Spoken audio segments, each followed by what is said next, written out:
নমস্কার।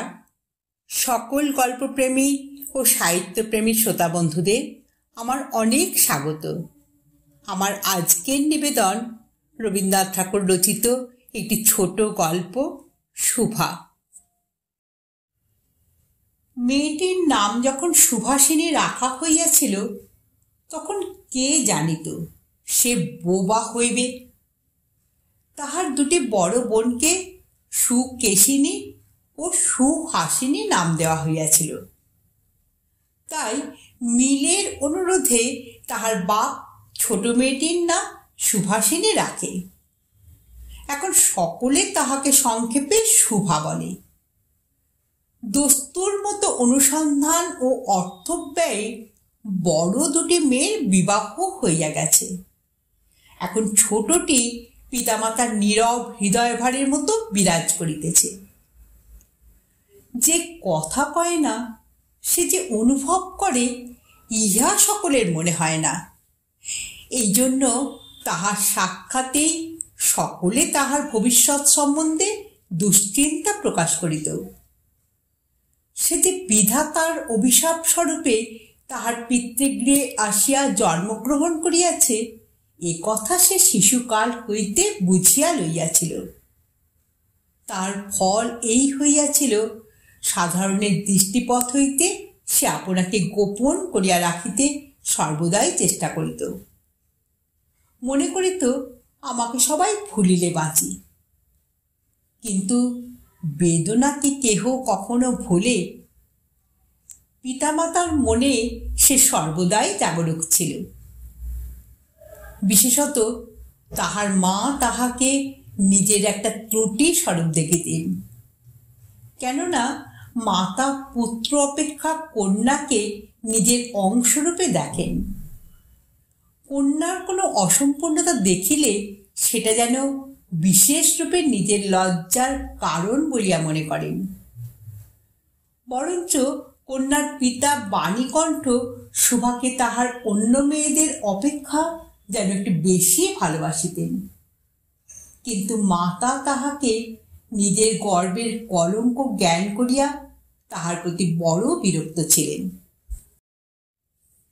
শুভার কথা ছিল না, কিন্তু তাহার সুদীর্ঘ পল্লব বিশিষ্ট বড় বড় দুটি কালো চোখ ছিল, এবং তাহার ওষ্ঠাধার ভাবের আভাস মাত্রে কচি কিশলয়ের মতো কাঁপিয়া উঠিত। কথায় আমরা যে ভাব প্রকাশ করি, সেটা আমাদিওকে অনেকটা নিজের চেষ্টায় গড়িয়া লইতে হয়, কতটা তর্জমা করার মতো। সকল সময় ঠিক হয় না, ক্ষমতার অভাবে অনেক সময় ভুলও হয়। কিন্তু কালো চোখকে কিছু তর্জমা করিতে হয় না। মন আপনি তাহার উপরে ছায়া ফেলে, ভাব আপনি তাহার উপরে কখনো প্রসারিত, কখনো মুদিত হয়।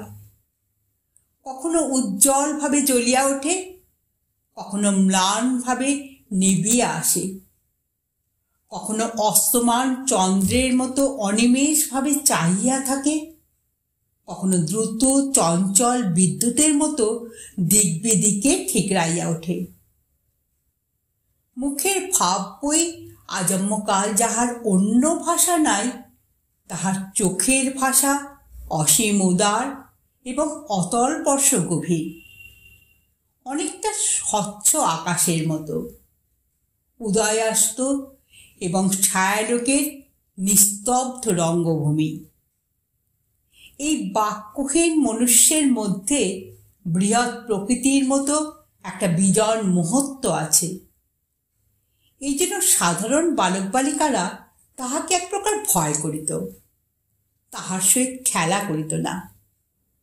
সে নির্জন দ্বীপ্রহরের মতো শব্দহীন এবং সঙ্গীহীন।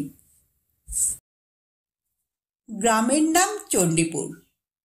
নদীটি বাংলাদেশের একটি ছোট্ট নদী। গৃহস্থ ঘরের মেয়েটির মতো বহুদূর পর্যন্ত তাহার প্রসার নহে। নিয়লাসা তন্বী নদীটি আপন কুল রক্ষা করিয়া কাজ করিয়া যায়। দুই ধারের গ্রামের সকলেরই সঙ্গে তাহার যেন একটা না একটা সম্পর্ক আছে। দুই ধারে লোকালয় এবং তরুচ্ছায়া ঘন উচ্চতট। নিম্নতল দিয়া গ্রামলক্ষ্মী সতস্বিনী আত্মবিস্মৃত দ্রুত পদক্ষেপে প্রফুল্ল হৃদয়ে আপনার অসংখ্য কল্যাণ কার্যে চলিয়াছে।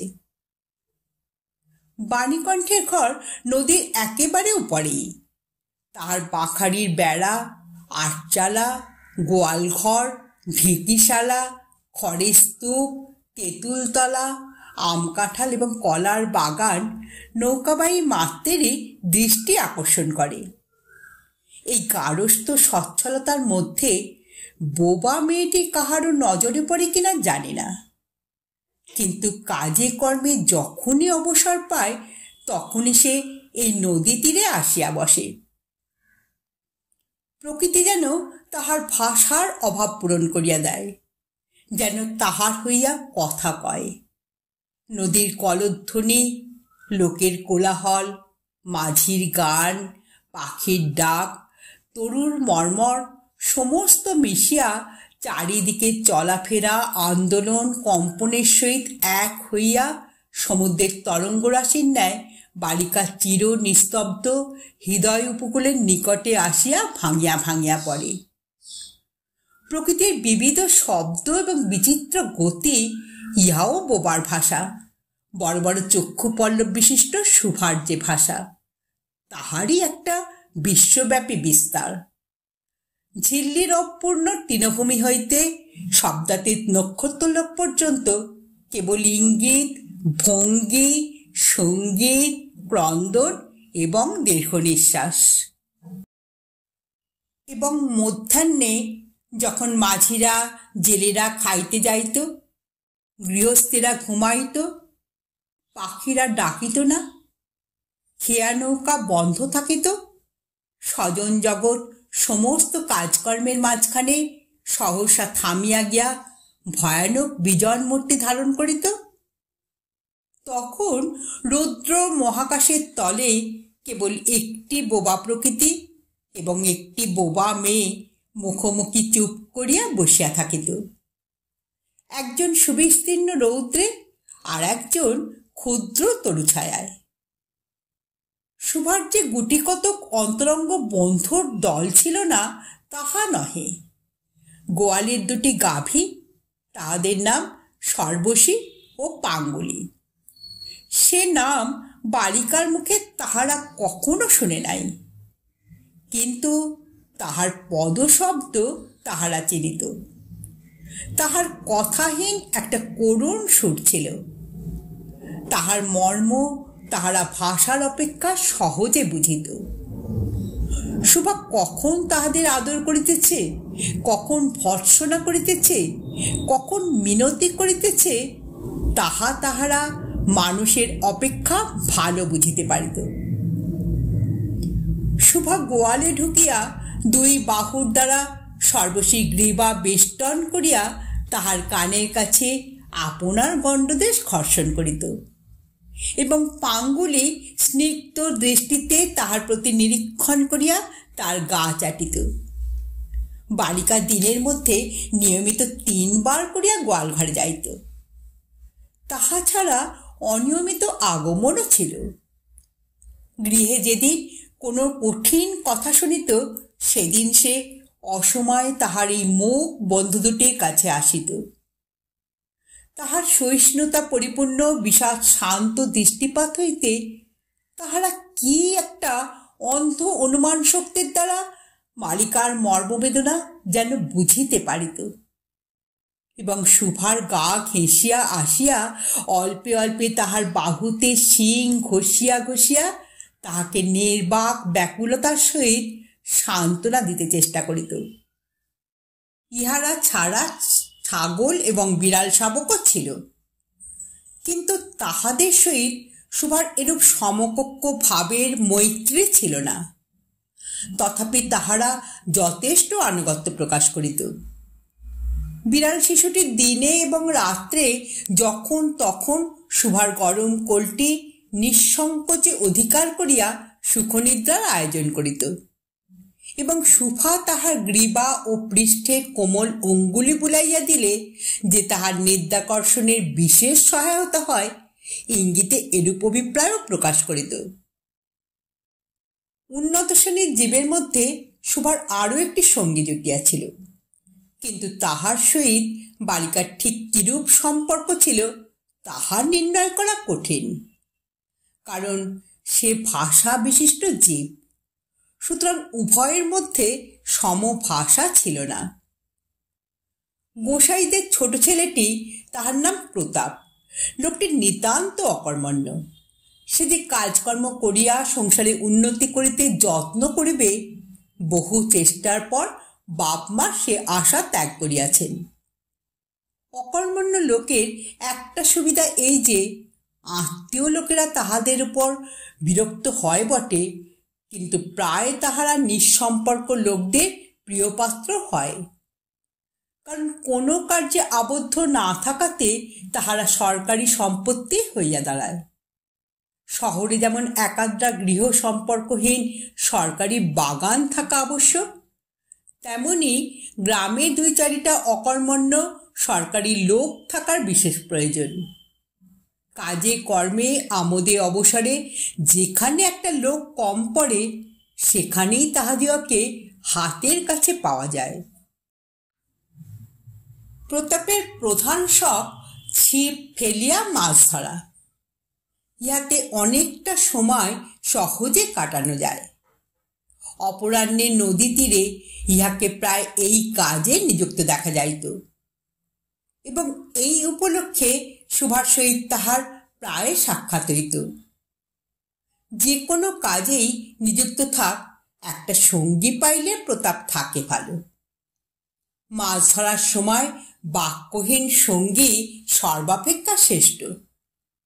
এই জন্য প্রতাপ সুভার মর্যাদা বুঝিত। এই জন্য সকলেই সুভাকে সুভা বলিত। প্রতাপ আরেকটু অতিরিক্ত আদর সংযোগ করিয়া সুভাকে সু বলিয়া ডাকিত। সুভা তেঁতুলতলায় বসিয়া থাকিত, এবং প্রতাপ অনতি দূরে মাটিতে ছিপ ফেলিয়া জলের দিকে চাহিয়া থাকিত। প্রতাপের একটি করিয়া পান বরাদ্দ ছিল। সুভা তাহার নিজে সাজিয়া আনিত, এবং বোধ করি অনেকক্ষণ বসিয়া বসিয়া চাহিয়া চাহিয়া ইচ্ছা করিত প্রতাপের কোনো একটা বিশেষ সাহায্য করিতে, একটা কোনো কাজে লাগিতে, কোনো মতে জানাইয়া দিতে যে এই পৃথিবীতে সেও একজন কম প্রয়োজনীয় লোক নহে। কিন্তু কিছুই করিবার ছিল না। তখন সে মনে মনে বিধাতার কাছে অলৌকিক ক্ষমতা প্রার্থনা করিত। মন্ত্রবলে সহসা এমন একটা আশ্চর্য কাণ্ড ঘটাইতে ইচ্ছা করিত, যাহা দেখিয়া প্রতাপ আশ্চর্য হইয়া যাইত। বলিত, তাই তো, আমাদের সুবীর যে এত ক্ষমতা, তাহা তো জানিতাম না। মনে করো, সুভা যদি জলকুমারী হইত। আস্তে আস্তে জল হইতে উঠিয়া একটা সাপের মাথার মণি ঘাটে রাখিয়া যাইত। প্রতাপ তাহার তুচ্ছ মাছ ধরা রাখিয়া সেই মানিক লইয়া জলে ডুব মারিত, এবং পাতালে গিয়া দেখিত রূপার অট্টালিকায় সোনার পালঙ্কে কে বসিয়া? আমাদের বাণীকণ্ঠের ঘরের সেই বোবা মেয়ে সু। আমাদের সু সেই মণিদীপ্ত গভীর নিস্তব্ধ পাতালপুরীর একমাত্র রাজকন্যা। তাহা কি হইতে পারিত না? তাহা কি এতই অসম্ভব? আসলে কিছুই অসম্ভব নয়, কিন্তু তবুও সু প্রজাশূন্য পাতালের রাজবংশে না জন্মিয়া বাণীকণ্ঠের ঘরে আসিয়া জন্মিয়াছে, এবং গোসাইদের ছেলে প্রতাপকে কিছুতেই আশ্চর্য করিতে পারিতেছে না। সুভার বয়স ক্রমেই বাড়িয়া উঠিতেছে। ক্রমে সে যেন আপনাকে আপনি অনুভব করিতে পারিতেছে, যেন কোনো একটা পূর্ণিমা তিথিতে কোনো একটা সমুদ্র হইতে একটা জোয়ারের স্রোত আসিয়া তাহার অন্তরাত্মাকে এক নতুন অনির্বচনীয় চেতনা শক্তিতে পরিপূর্ণ করিয়া তুলিতেছে। সে আপনাকে আপনি দেখিতেছে, ভাবিতেছে, প্রশ্ন করিতেছে এবং বুঝিতে পারিতেছে না। গভীর পূর্ণিমা রাত্রে সে একদিন ধীরে শয়নগৃহের দ্বার খুলিয়া ভয়ে ভয়ে মুখ বাড়াইয়া বাইরের দিকে চাহিয়া দেখে পূর্ণিমা প্রকৃতিও শুভার মতো একাকিনী সুপ্ত জগতের পর জাগিয়া বসিয়া, যৌবনের রহস্যে পুলকে বিষাদে অসীম নির্জনতার একেবারে শেষ সীমা পর্যন্ত। এমনকি তাহা অতিক্রম করিয়াও থমথম করিতেছে, একটি কথা কইতে পারিতেছে না। এই নিস্তব্ধ ব্যাকুল প্রকৃতির প্রান্তে একটি নিস্তব্ধ ব্যাকুল বালিকা দাঁড়াইয়া। এদিকে কন্যাভারগ্রস্ত পিতামাতা চিন্তিত হইয়া উঠিয়াছেন, লোকেও নিন্দা আরম্ভ করিয়াছে। এমনকি এক ঘরে করিবে এমন জনরব শোনা যায়। বাণীকণ্ঠের সচ্ছল অবস্থা, 2 বেলায় মাছ ভাত খায়, এই জন্য তাহার শত্রু ছিল। স্ত্রী পুরুষে বিস্তর পরামর্শ হইল। কিছুদিনের মতো বাণী বিদেশে গেল। অবশেষে ফিরিয়া আসিয়া কহিল, চলো কলিকাতায় চলো। বিদেশ যাত্রার উদ্যোগ হইতে লাগিল। কুয়াশা ঢাকা প্রভাতের মতো সুভার সমস্ত হৃদয় অশ্রুবাষ্পে একেবারে ভরিয়া গেল। একটা অনির্দিষ্ট আশঙ্কা বশে সে কিছুদিন হইতে ক্রমাগত নির্বাক জন্তুর মতো তাহার বাপ মায়ের সঙ্গে সঙ্গে ফিরিত। ডাগুর চক্ষু মেলিয়া তাহাদের মুখের দিকে চাহিয়া কি একটা বুঝিতে চেষ্টা করিত, কিন্তু তাহারা কিছু বুঝাইয়া বলিতেন না। ইতিমধ্যে একদিন অপরাহ্নে জলে ছিপ ফেলিয়া প্রতাপ হাসিয়া কইল, কিরে সু, তোর নাকি বর পাওয়া গেছে, তুই বিয়ে করতে যাচ্ছিস, দেখিস আমাদের ভুলিস নে যেন। বলিয়া আবার মাছের দিকে মনোযোগ করিল। মর্মবিদ্ধ হরিণী ব্যাধের দিকে যেমন করিয়া তাকায়, নীরবে বলিতে থাকে, আমি তোমার কাছে কি দোষ করিয়াছিলাম। সুভা তেমনই করিয়া প্রতাপের দিকে চাহিল। সেদিন গাছের তলায় আর বসিল না। বাণীকণ্ঠ নিদ্রা হইতে উঠিয়া শয়নগৃহে তামাক খাইতেছিলেন।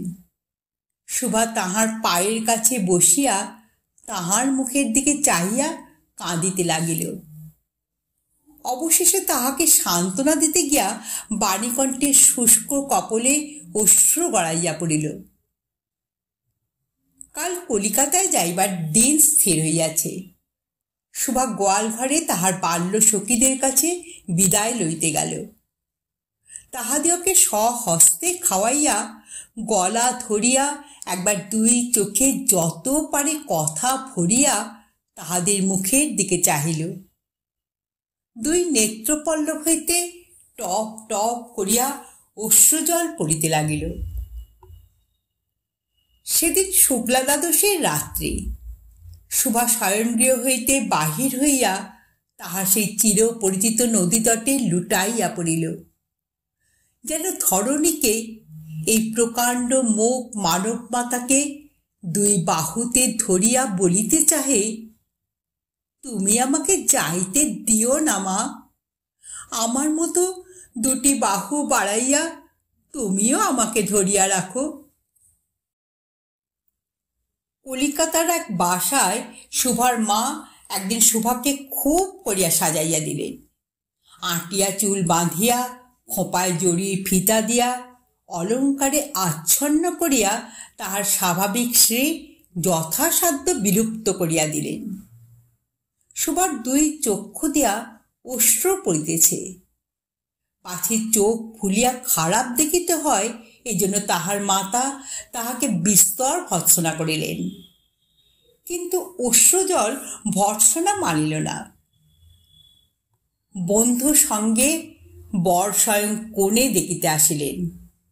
কন্যার মা বাপ চিন্তিত, শঙ্কিত, শশব্যস্ত হইয়া উঠিলেন, যেন দেবতা স্বয়ং নিজের বলির পশু বাছিয়া লইতে আসিয়াছেন। মা নেপথ্য হইতে বিস্তর তর্জন গর্জন শাসন করিয়া বালিকার অশ্রুস্রোত দ্বিগুণ বাড়াইয়া পরীক্ষকের সম্মুখে পাঠাইলেন। পরীক্ষক অনেকক্ষণ নিরীক্ষণ করিয়া বলিলেন, মন্দ নহে। বিশেষত বালিকার ক্রন্দন দেখিয়া বুঝিলেন ইহার হৃদয়ে আছে, এবং হিসাব করিয়া দেখিলেন যে হৃদয় আজ বাপ মায়ের বিচ্ছেদ সম্ভাবনায় ব্যথিত হইয়া উঠিয়াছে, সেই হৃদয় আজ বাদে কাল আমারই ব্যবহারে লাগিতে পারিবে। শুক্তির মুক্তার ন্যায় বালিকার অশ্রুজল কেবল বালিকার মূল্য বাড়াইয়া দিল। তাহার হইয়া আর কোনো কথা বলিল না। পঞ্জিকা মিলাইয়া খুব একটা শুভ লগ্নে বিবাহ হইয়া গেল।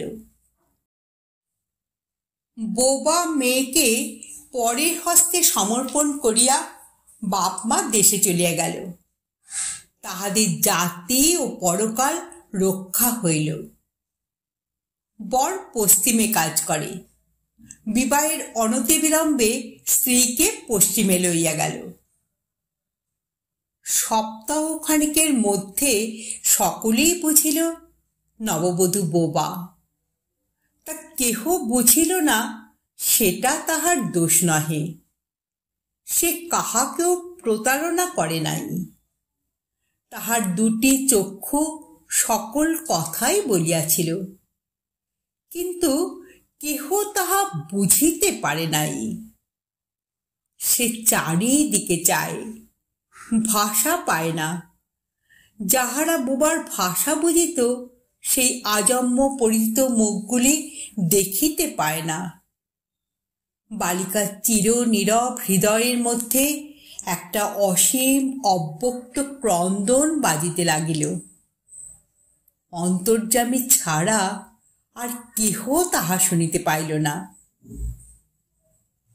এবার তাহার স্বামী চক্ষু এবং কর্ণেন্দ্রের দ্বারা পরীক্ষা করিয়া এক ভাষা বিশিষ্ট কন্যা বিবাহ করিয়া আনিল।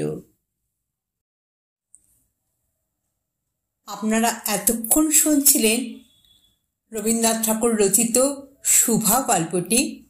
গল্পটি এখানেই সমাপ্ত হলো। যদি শ্রোতা বন্ধুদের আমার গল্প পাঠ ভালো লেগে থাকে তাহলে অবশ্যই একটা লাইক দেবেন এবং পাশের মানুষের সঙ্গে গল্পটি শেয়ার করবেন। আর যারা প্রথমবার আমার চ্যানেলে গল্পটি শুনছেন তারা কাইন্ডলি একটু সাবস্ক্রাইব করে দেবেন।